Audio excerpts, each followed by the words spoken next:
Hello everyone. Welcome to our channel Sharma Ji Ka Beta Imbibe Complex Concepts. I hope Sharma ji के बेटे को तो आप जानते ही होंगे। क्या आपके पेरेंट्स ने भी शर्मा जी के बेटी का ताना दिया है आपको? भाई मुझे तो बहुत मिला है।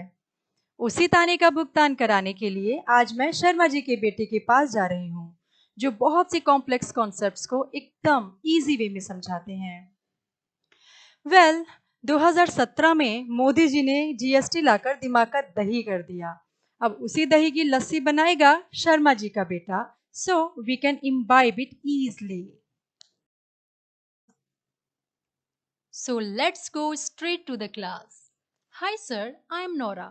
I want to learn about GST. Could you teach me? Hi Nora, such a beautiful name. You can start the session from today. Thanks sir. I have divided the whole GST in multiple chapters for easy understanding. Today's topic is about the type of taxes and Indian constitution. It's like pillar for understanding GST. Nora, we need a strong foundation to make a beautiful building. मजबूत नींव पर ही मजबूत और खूबसूरत इमारत बन सकती है. What do you think? Absolutely true sir. Indian constitution is the foundation of GST act in India. इसलिए यह जरूरी है कि जीएसटी को समझने से पहले we understand the important articles of constitution related to GST and also discuss type of taxes. Let's concentrate and understand type of taxes first. You already know that there are two type of taxes, direct and indirect tax. Now explain me आपके हिसाब से direct tax क्या होता है?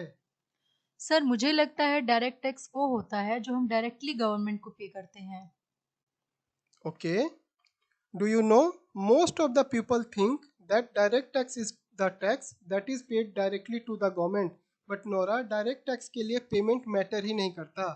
To understand direct tax, always remember three words: levy of tax, burden of tax, and same person.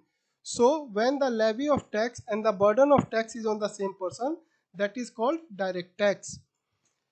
Suppose your father is working in a company and getting salary of rupees 10 lakhs from that company. As per the provisions of income tax, company is liable to deduct TDS from your father's salary and pay that TDS to government on behalf of your father. और बाद में जब आपके पापा tax return file करेंगे तो जो पैसा कंपनी ने टीडीएस काटा था और गवर्नमेंट को दिया था उसको as a tax payment claim करेंगे. आप इस केस में देख सकते हो levy of tax and burden of tax both are on your father, जबकि टैक्स की पेमेंट कंपनी ने किया है. So in direct tax payment doesn't matter. I hope definition of direct tax is clear to you. Yes sir. Now let's understand indirect taxes. जब आप mall में shopping करने जाते हो तो कभी बिल देखा है? कहाँ सर, जब से कोरोना आया है कभी शॉपिंग ही नहीं गए और बिल भी नहीं देखा।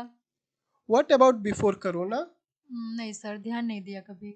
No problem. Now let's have a look at this bill. Can you see any kind of taxes in that bill? Yes sir, I can see GST. Good. Why there is a GST? No idea sir. No problem. Let me explain it to you. Because government has said that on the supply of goods there will be a tax which shall be called GST. यह tax तो दुकानदार पर लगा है, पर इसकी payment कौन करता है? सर मुझे लगता है जो सामान खरीदता होगा वही पेमेंट भी करता होगा। करेक्ट. टैक्स दुकानदार पर लगता है लेकिन पेमेंट कस्टमर करता है. So in case of indirect tax, tax is levied on different person but the burden of tax is on different person. I hope now concept of both taxes are clear to you. Yes sir. Good. Please give me an example of direct and indirect tax. Direct tax income tax and for indirect tax GST. Good. Direct tax में income tax and gift tax हैं और indirect tax के example GST और custom हैं. Nature of direct tax is progressive, but nature of indirect tax is regressive. Let me explain you progressive first. In income tax, जैसे जैसे income बढ़ती है tax का रेट भी बढ़ता है. This concept of taxation is called progressive taxation. Nora, we discussed progressive. Now tell me the meaning of regressive. मतलब जैसे जैसे इनकम बढ़ेगी टैक्स रेट घटेगा। नो नोरा, जब हम टैक्स में रिग्रेसिव की बात करते हैं इसका मतलब होता है इक्वल पेमेंट।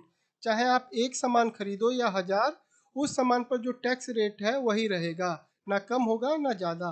तो इनकम टैक्स में प्रोग्रेसिव टैक्सेशन है एंड इनडायरेक्ट टैक्सेस में रिग्रेसिव टैक्सेशन है। मतलब हमेशा रेट इक्वल रहेगा, सामान ज़्यादा या कम खरीदने से ना तो बढ़ेगा ना घटेगा।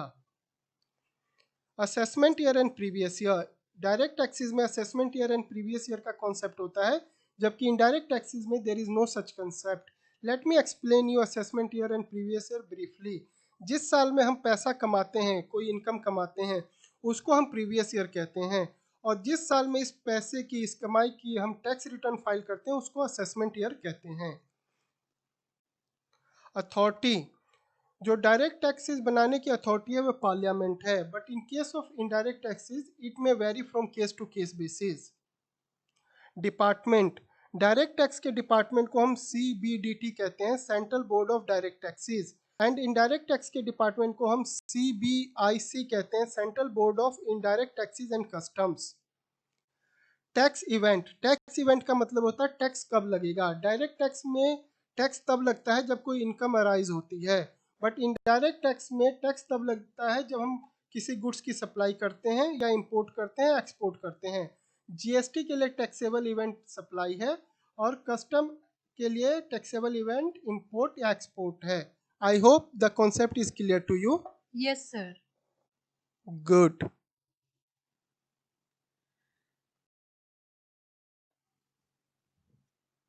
Nora, now have a look at this table. We are going to discuss few more points about taxation. You can see three kind of taxes here: income tax, GST and customs. Income tax में जो tax levy होता है वो income पे होता है, और taxable event income arise जब होती है तब होता है। But in case of GST, जो टैक्स लेवी होता है वो गुड्स पे हो सकता है, सर्विस पे हो सकता है या बोथ पे हो सकता है। Now can you explain me what do you understand by both? I don't know sir. Okay, let me explain you. GST is levied on goods or services or both. Goods भी no, कि दुकान से सामान खरीदा, जैसे कि आप किसी दुकान पे गए, वहाँ से पेन खरीदी, कॉपी खरीदी। सर्विसेज का मतलब किसी की सर्विस लेना, जैसे हम एडवोकेट की सर्विस लेते हैं। But can there be someone who is providing both? The answer is yes. जैसे कि you are taking coaching from me, so it's a service, but I am also giving you books, जिसके लिए मैं extra पैसा charge करता हूँ। So I will be covered under both. If you understand this concept, please give me an example of both. Yes sir. मुझे याद आ रहा है, जब मैं सैलून जाती हूँ हेयर स्पा के लिए, तो वहाँ पे मेरी पार्लर वाली दीदी हमेशा मुझे क्रीम बाथ का डिब्बा या हेयर सीरम का डिब्बा पकड़ाने की कोशिश करती हैं, और बहुत बार मैं खरीद भी लेती हूँ। तो वहाँ मुझे सर्विस भी मिल गई और गुड्स भी। करेक्ट। फॉर GST, जो टैक्सेबल इवेंट होता है वो सप्लाई होता है, या तो गुड्स की सप्लाई या सर्विसेज की सप्लाई या बोथ की supply. Now let's discuss custom. Custom में जो टैक्स लेवी होता है वो हमेशा गुड्स पे होता है, बट टैक्सेबल इवेंट इंपोर्ट या एक्सपोर्ट हो सकता है। Can you explain me what do you understand by import? मुझे लगता है इम्पोर्ट का मतलब बाहर का कोई सामान इंडिया में आना। ओके, बाहर का सामान इंडिया आना या बाहर से सामान इंडिया आना? आई गेस बाहर का सामान इंडिया आना। This is a very layman mistake जो लगभग हर एक स्टूडेंट करता है। Please always remember the word से in case of import and export is very important. तो इंपोर्ट का मतलब होता है बाहर से सामान इंडिया आना। तो अगर सपोज कोई इंडिया का सामान US चला गया या किसी और दूसरी कंट्री चला गया और वहां से वापस इंडिया आता है, तो वे भी इंपोर्ट में कवर होगा। सेम वे एक्सपोर्ट का मतलब होता है इंडिया से सामान बाहर जाना। तो सपोज कोई बांग्लादेश देश का सामान इंडिया में आ गया और वो दोबारा इंडिया से बाहर जाता है, तो वो एक्सपोर्ट में कवर हो जाएगा। I hope now the concept of import and export is clear to you. Yes sir. Okay, now let's discuss about taxation laws in India.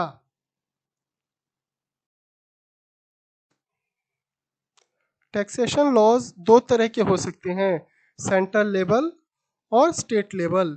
Now please tell me, as per you central level का law कौन बनाता है central government, और state level का? State government. Okay, I guess आपने सुना होगा कि पार्लियामेंट में किसी बिल पर वोटिंग हुई और बिल पास नहीं हो पाया। जी सर, सुना तो है। So law is made by parliament and state assembly.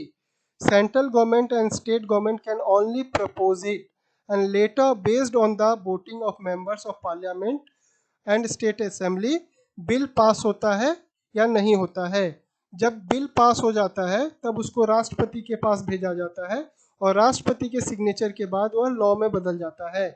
कोई भी लॉ बनाने का प्रपोजल जब पार्लियामेंट में प्रपोज होता है तो उसको बिल कहते हैं और पास होने के बाद कानून कहलाता है।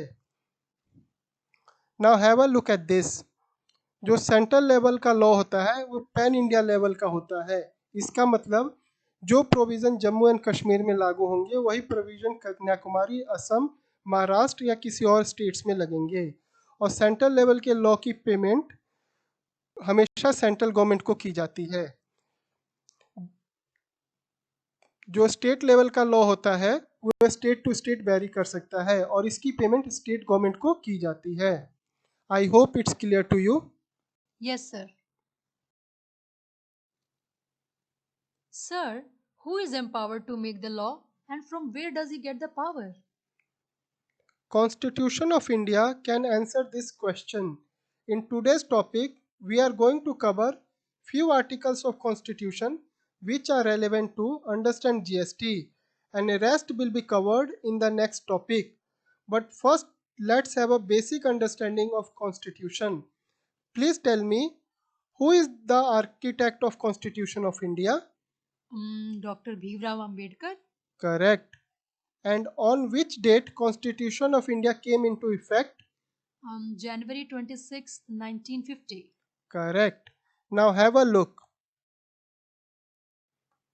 As you rightly said, Dr. Bhimrao Ambedkar was the architect of Constitution of India. 26th November 1949 was the date of adoption of Constitution of India. 26th Jan 1950 was the day on which our Constitution came into effect. इसीलिए 26 जैन को हम Republic day मनाते हैं और हर साल 26 जैन को छुट्टी होती है। हमारे कॉन्स्टिट्यूशन की एक यूनिकनेस है, this is the longest constitution in the world. हमारे कॉन्स्टिट्यूशन में टोटल 448 आर्टिकल्स हैं। 448, sir? Are you sure? I have read somewhere it's 395, isn't it? Actually 395 पहले होते थे, लेकिन अब हमारे कॉन्स्टिट्यूशन में 448 आर्टिकल्स हैं और हमारे कॉन्स्टिट्यूशन में टोटल 12 शेड्यूल्स हैं। Is it clear? Yes, sir, absolutely. Let's understand all relevant articles to get the answer of your questions, like who is empowered to make the law, from where does he get the power, law can be extended how far in India. Let's start with Article 245.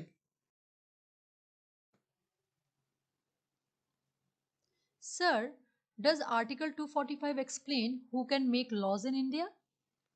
Sorry, Article 245 does not cover this. Oh, then who can help me? Better you ask Article 246. All right.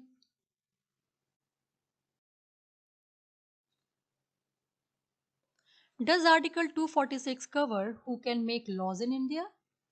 Yes, it covers subject matter of laws made by Parliament and by state assemblies. Then please tell me about it. To get the answer of your question, we need to read Schedule 7 with Article 246. Let me show it to you. In the 7th schedule, there are 3 lists. List 1, which is called Union List. List 2, which is called State List. List 3, which is called Concurrent List. You must have observed the name of the list speaks what could be covered in that list. Correct, sir. I guess union list parliament की powers की बात करता होगा, state list state assembly के powers की बात करता होगा और कंकरेंट लिस्ट दोनों के पावर्स की बात करता होगा। Yes Nora, you are 100% correct. जो पावर्स हैं वह लिस्ट में एंट्री की तरह लिखी गई हैं, like entry number 1, entry number 2 etcetera. Union list में 97 एंट्रीज हैं, स्टेट लिस्ट में 66 एंट्रीज हैं एंड कॉन्करेंट लिस्ट में 47 एंट्रीज हैं। If there is a conflict between parliament and state assembly, then You can meet Article 254 for your answer. okay.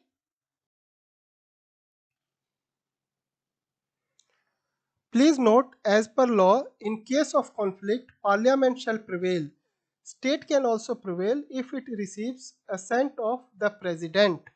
But Nora, practically in case of conflict, हमेशा Parliament prevail करता है। Why, sir? India में जो president होता है उसको हमेशा ruling party select करती है। तो डू यू थिंक कि कभी भी प्रेसिडेंट रूलिंग पार्टी के अगेंस्ट वोट करेगा? Yes, I don't think, sir. इसीलिए जो भी पार्टी सेंट्रल में गवर्नमेंट में होती है, प्रेसिडेंट उसके द्वारा चुना जाता है और प्रेसिडेंट हमेशा पार्लियामेंट को ही सपोर्ट करेगा। I hope it's clear to you. Yes, sir. True. Thanks. Now please tell me the extent of laws made by both. Please meet your old friend article 245। What's the extent of the laws? Please refer to this note. Parliament may make laws for the whole or any part of the territory of India, and State Assembly may make laws for the whole or any part of the state. Now let's revise what we learned so far. जब हम 7th schedule को article 246 के साथ पढ़ते हैं, then we can find who can make law. In 7th schedule there are 3 lists. List 1 union list, उन powers की बात करता है जिस पे पार्लियामेंट लॉ बना सकती है। लिस्ट 2 स्टेट लिस्ट, उन पावर्स की बात करता है जिस पे स्टेट असेंबली लॉ बना सकती है। लिस्ट 3 कंकरेंट लिस्ट, उन पावर्स की बात करता है जिस पे पार्लियामेंट और स्टेट असेंबली दोनों लॉ बना सकती हैं। अगर पार्लियामेंट और स्टेट असेंबली में कॉन्फ्लिक्ट होता है तो as per article 254 parliament shall prevail, but state can also prevail if it receives assent of the president of India. But practically you always remember कि हमेशा पार्लियामेंट ही प्रिवेल करेगी। Article 245 हमको extent of law बताता है जो parliament और state assembly बनाएंगे। जो लॉ पार्लियामेंट बनाएगा वह होल ऑफ इंडिया और पार्ट ऑफ इंडिया पे लगेगा, और जो लॉ स्टेट असेंबली बनाएगी वह होल ऑफ स्टेट और पार्ट ऑफ स्टेट पर लगेगा। Nora, the constitution was made in 1950. Do you think कि डॉक्टर अंबेडकर को पता था what laws would be made in the future? I don't think so. He was not God. That's correct. Don't you wonder then how so many new laws were made? This is the topic of our next session, plus rest relevant articles. Yes, sir. That would be better. See you in the next session. Hold on, Nora. Let me give you a small task. Please find out the name of PM who first introduced the concept of GST in India and set up a committee to design a GST model for the country. Okay, sir. I will try to find out. Hey guys, do you know this answer? If yes, kindly write down in the comment section below. I enjoyed the session a lot. What about you? If you still have any doubt, any suggestion or feedback, please comment down below. We shall get back to you. Please subscribe and hit the bell icon to get the notification of our new video. And don't forget to like, share and subscribe. See you soon. Bye-bye.